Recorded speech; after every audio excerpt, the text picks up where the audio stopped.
Olá, caros alunos e alunas. Vamos para mais uma aula do nosso canal Figuras de Linguagem, gente. Vamos aprender hoje as principais figuras de linguagem da nossa língua. Figuras de linguagem, o que é? São recursos estilísticos utilizados no nível dos sons, das palavras, das estruturas sintáticas ou do significado para dar maior valor expressivo à linguagem. Então, esses recursos estilísticos, as figuras de linguagem, geralmente são utilizadas nos textos literários, né? Os autores utilizam esses recursos para dar mais expressividade ao seu pensamento, mais expressividade à linguagem, para a linguagem ficar mais bonita, mais estilística, mais retórica. Então, vamos ver as principais figuras de linguagem. Figuras de linguagem são recursos estilísticos, né, relacionados aos sons, às palavras, às estruturas sintáticas e também aos significados. Nós temos figuras sonoras, são recursos estilísticos que exploram os sons. Figuras de palavra, que são recursos estilísticos elaborados no nível lexical da palavra. Figuras de sintaxe ou figuras de construção, que são recursos estilísticos resultantes de alterações na estrutura sintática dos enunciados. E temos também as figuras de pensamento, que são os recursos estilísticos criados por meio de estratégias elaboradas no plano dos significados. Então, vamos lá para as figuras sonoras. Figuras sonoras. Primeira figura de linguagem está relacionada à questão dos sons, é a onomatopeia. A onomatopeia consiste na criação de uma palavra para criar sons específicos. Então, quando você cria uma palavra para imitar sons, você está utilizando uma figura de linguagem chamada onomatopeia. Então, exemplo, ela estava sempre de mimimi com a vizinha. Esse mimimi, um som, né? Uma imitação de um som, né? De um miado do gato. Leco-leco das sandálias, tic-tac do relógio. Então, são figuras que são imitativas de sons. São as onomatopeias. As sandálias das crianças faziam flip-flop incessante, né? A palavra flip-flop, criada para imitar o som que as sandálias das crianças faziam. Então, a onomatopeia está relacionada à questão da imitação de sons, né? Outra figura de sons é a aliteração. O que é a aliteração? Consiste na repetição de fonemas consonantais iguais ou semelhantes com a intenção de criar efeitos sensoriais. Então, alguns autores na literatura utilizam muito as aliterações, que é a repetição sonora de sons consonantais, sons de consoantes. Exemplo, a boiada seca, a enxurrada seca, a trovoada seca. Então, você percebe aí a repetição do som, né? Do S, C, C, C, o tempo todo. Tem um poema de Cruz e Souza, que é Violões que Choram, que diz assim: vozes veladas, veludosas vozes, volúpias dos violões, vozes veladas. Nesse poema você percebe muita repetição sonora do fonema V, né, que é um recurso estilístico que o autor introduziu no poema para dar uma certa musicalidade, que é uma das características do movimento simbolista. Na messe, que enlourece, que estremece, a quermesse. Então, você percebe aí o som do mé e do sé, messe, enlouquece. Você percebe a repetição aí, né, dos sons do M, do S, para dar essa sonoridade ao texto. Outra figura de sons é a assonância. A assonância, enquanto a aliteração é a repetição sonora de consoantes, a assonância é a repetição sonora de fonemas vocálicos em sílabas acentuadas para seguir o som. Quase sempre que ocorre a assonância, esta se encontra ligada à literação, né? Claro, né? Sempre a vogal ligada à consoante. Mas você percebe que na assonância, que se sobressai são os sons das vogais. Por exemplo, vim, vi, venci. Você percebe aí a assonância, a repetição sonora do I. Sou um mulato nato. Você percebe aí a repetição do ar, no sentido lato, mulato democrático do litoral. Então, a repetição sonora sempre do som vocálico do ar. Outra figura de sons, gente, é a paranomase. O que é a paranomase? Consiste em ressaltar diferenças de sentido em palavras parônimas. Palavras parônimas, que são palavras muito semelhantes na grafia e na pronúncia, com significado diferente. Né? Então, exemplo aí. Em casa, quem casa, quer casa. Então, quem casa, do verbo casar, quer casa, substantivo. Então, acontece, né, a paranomase acontece quando você percebe aí palavras que são parônimas, né, homônimas dentro dos textos, né, com significados bem diferentes. Menina, a felicidade é cheia de pano, é cheia de pena, é cheia de sino, é cheia de sonho. Então, aí você percebe também a questão da paranomase. Pode passar. Vamos para outro tipo de figuras de linguagem, que são as figuras de palavras. Primeiro, a metonímia. O que é a metonímia, gente? Consiste na substituição de um termo por outro quando existe alguma relação de proximidade de sentido entre eles. Às vezes a metonímia ela toma a parte pelo todo, o continente pelo conteúdo, o autor pela obra, a marca pelo produto. Então veja os exemplos aí, a parte pelo todo. Indignado, João retirou os pés do estabelecimento. O que foi que João retirou? Foi apenas os pés? Então aí foi tomada a parte pelo todo, os pés, mas representando o todo de João. Foi a pessoa de João que saiu do estabelecimento, não apenas os pés. Então aí você percebe o caso de metonímia. Ocorre também quando se substitui o continente pelo conteúdo. Exemplo, comeu 3 caixas de bombom. Ele não comeu as 3 caixas, ele comeu os bombons que tinha dentro da caixa. Então, comeu, né, o conteúdo da caixa. Então, foi trocado aí o conteúdo, né, o continente pelo conteúdo, né. Diz que ele comeu as 3 caixas, mas na verdade ele comeu o conteúdo das caixas. Então, aí é um caso de metonímia. Outro caso de metonímia é quando ocorre a troca do autor pela obra.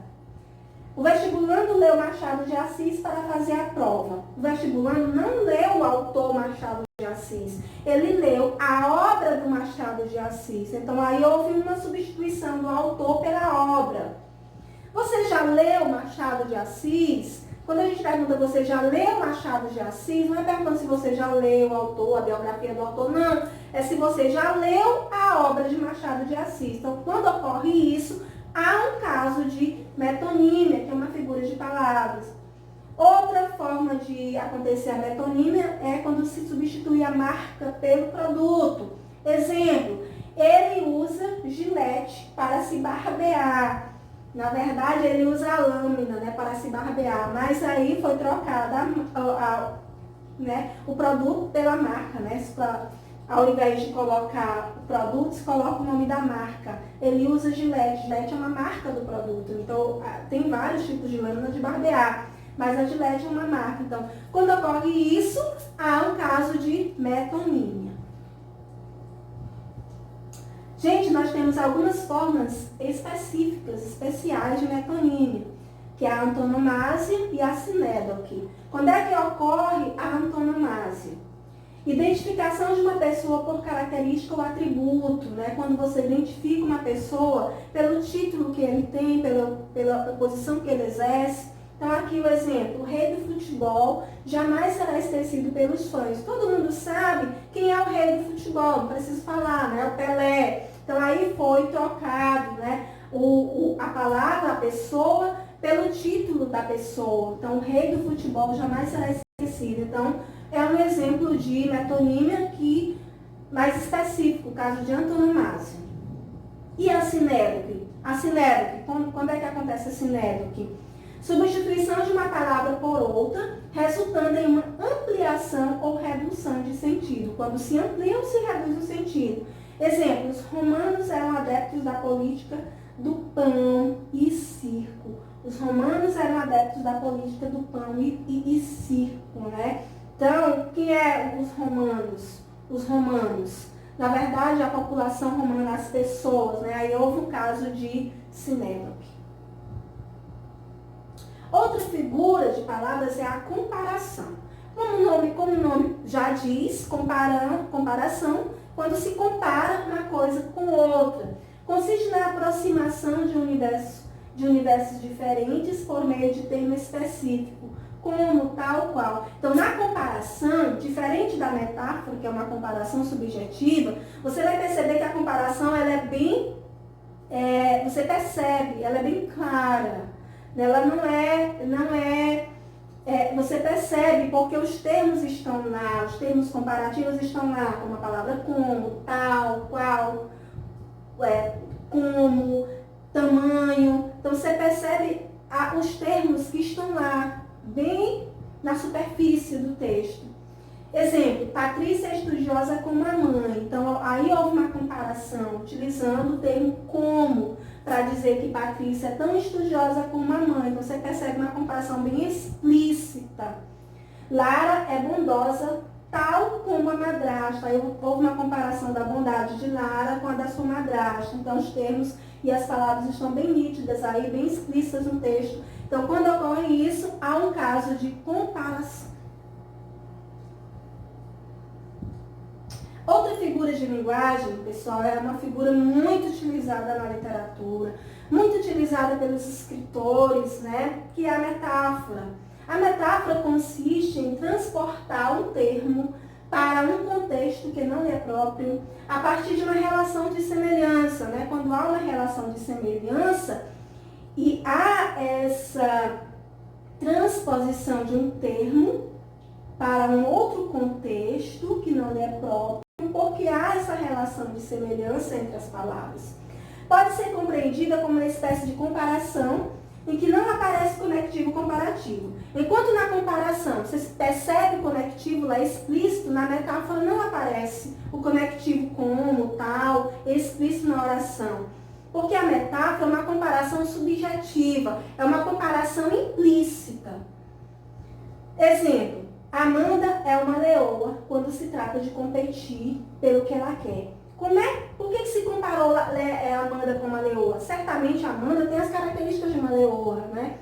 Forte, corajosa, agressiva, vai atrás. Então você percebe aí que há uma comparação de Amanda com uma leoa porque há uma relação de semelhança das características da leoa com as características de Amanda. Então quando ocorre isso, ocorre uma metáfora. Se eu digo assim, a mulher é uma cobra. Por que eu digo a mulher é uma cobra? Porque certamente a mulher tem as características da cobra. É audaciosa, é sorrateira, é fugaz, é venenosa. Então, várias características por trás dessa cobra que me fazem fazer essa comparação da cobra com a mulher. Então, quando acontece isso, há uma metáfora. Observem, a metáfora não aparece os termos explícitos como na comparação, termo como, termo tal. A metáfora não, a metáfora ela é subjetiva, ela é implícita, a comparação ela é implícita entre os termos.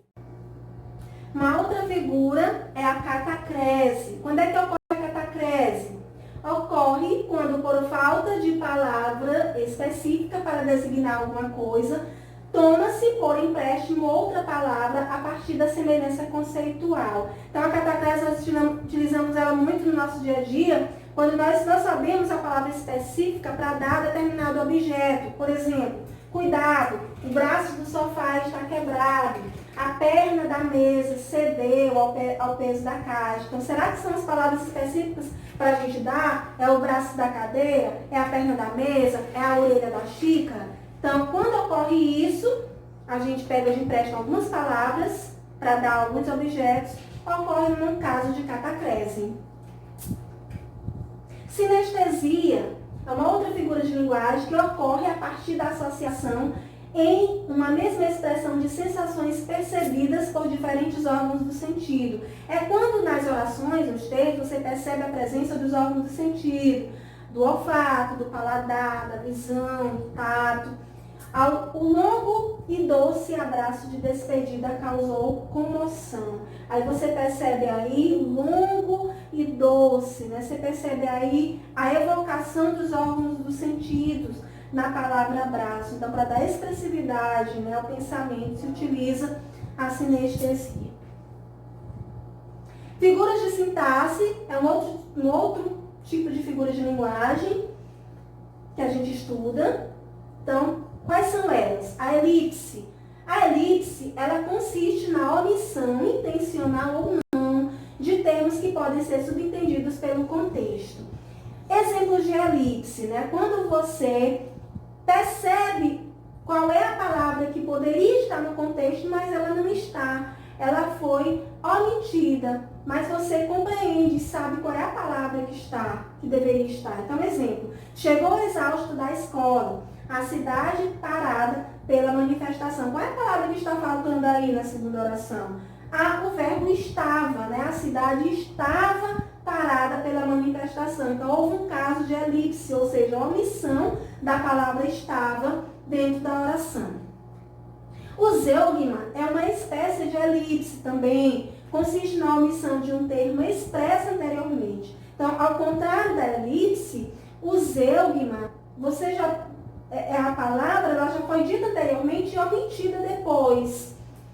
Exemplo, eu gostei do primeiro filme, mas o segundo foi terrível. Eu gostei do primeiro filme, mas o segundo filme foi terrível. Então, a palavra filme foi omitida da segunda oração, porque já tinha sido colocada na primeira. Então, quando ocorre isso, ocorre um caso de zeugma.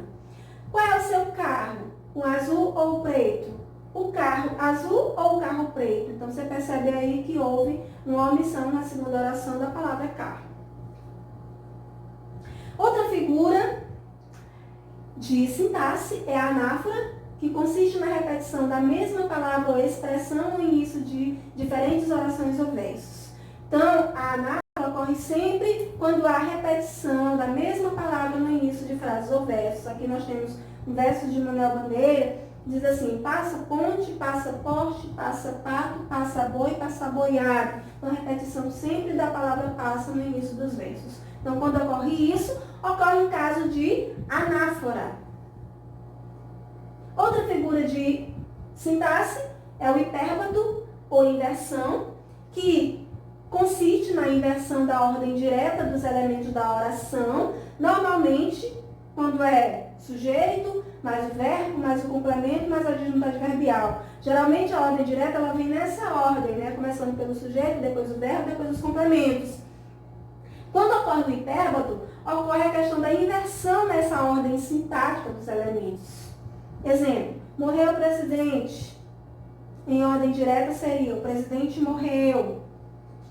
Dança às vésperas do casamento, o casal apaixonado. Na ordem direta, deveria vir o casal apaixonado, dança às vésperas do casamento. Então, aqui houve uma inversão na ordem das palavras dentro da oração. Então, quando ocorre isso, ocorre o caso de hipérbato. Polissíndeto. O polissíndeto consiste na repetição intencional de conjunções coordenadas, dando ritmo e cadência de leitura ao texto. Geralmente as conjunções e a conjunção nem são conjunções recorrentes dentro desse recurso estilístico chamado polissíndeto. Exemplo, as casas são pobres e os homens pobres, e muitos são parados, e doentes e indolentes. Nesse texto aí você percebe a repetição sempre da conjunção e dentro dessas orações aí. Então, quando ocorre isso, a repetição do i e do nem, ocorre em caso de polissíndeto. Pleonasmo, que é o pleonasmo, consiste no emprego de palavras ou expressões que, ainda que desnecessárias, enfatizam uma ideia. Pode também ser considerado como um vício de linguagem. Descer para cima, cair para baixo, né?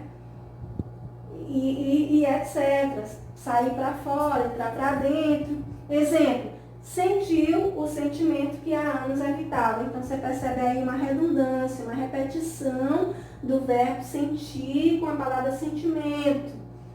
Eu te digo para você, eu te, o ti e o você. Então, há uma redundância. Então, quando ocorre essa redundância, essa repetição de palavras, expressões, ocorre um caso de pleonasmo.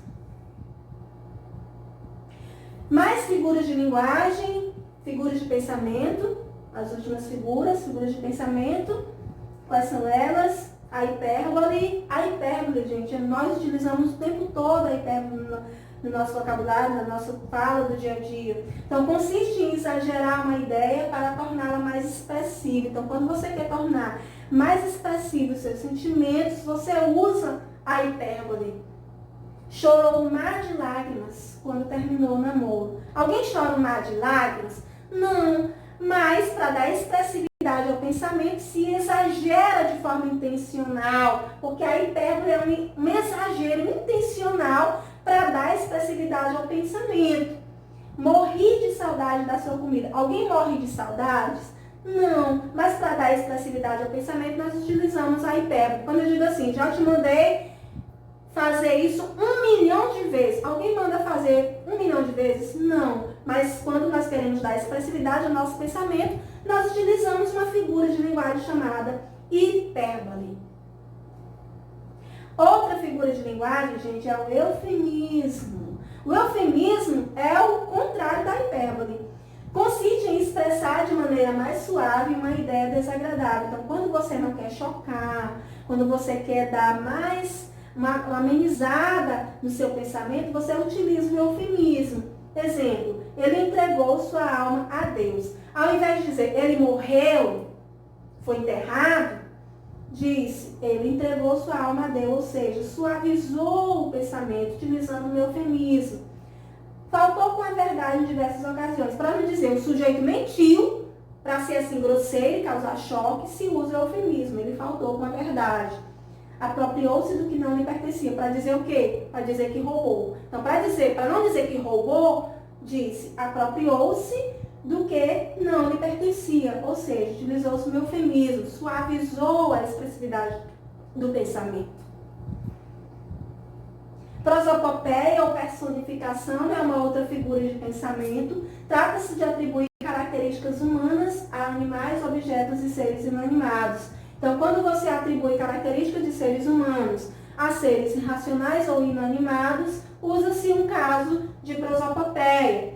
O vento trouxe a mensagem de seu amado. O vento traz mensagem? Não. O vento fala? Não. Mas aqui foi atribuída uma característica de um ser humano a um ser inanimado, que é o vento. A fogueira batia palmas na noite fria. Fogueira bate palmas? Não. Quem bate palmas é ser humano. Mas foi atribuída uma característica de um ser humano à fogueira, que é um ser inanimado. Então, quando ocorre isso, ocorre um caso de prosopopeia. Uma outra figura de pensamento é a antítese. A antítese é a associação de termos contrários por meio de palavras e expressões que se relacionam a ideias diferentes. Então, quando você percebe que tem palavras que tem dentro de um contexto, elas se opõem a um caso de antítese. Então, exemplo, ele estava certo, mas a atitude errada. Então, tem palavras aí opostas dentro dessa oração, que é a palavra certo e a palavra errada, que se excluem mutuamente, né, de forma oposta. Na juventude, predomina a ânsia pelo novo, mas não significa que a velhice não a tenha em menor medida. Então, juventude é oposto de velhice. Então, quando ocorre isso, essas palavras opostas dentro dos textos, ocorrem casos de antítese, que é uma figura de pensamento muito utilizada nos textos literários.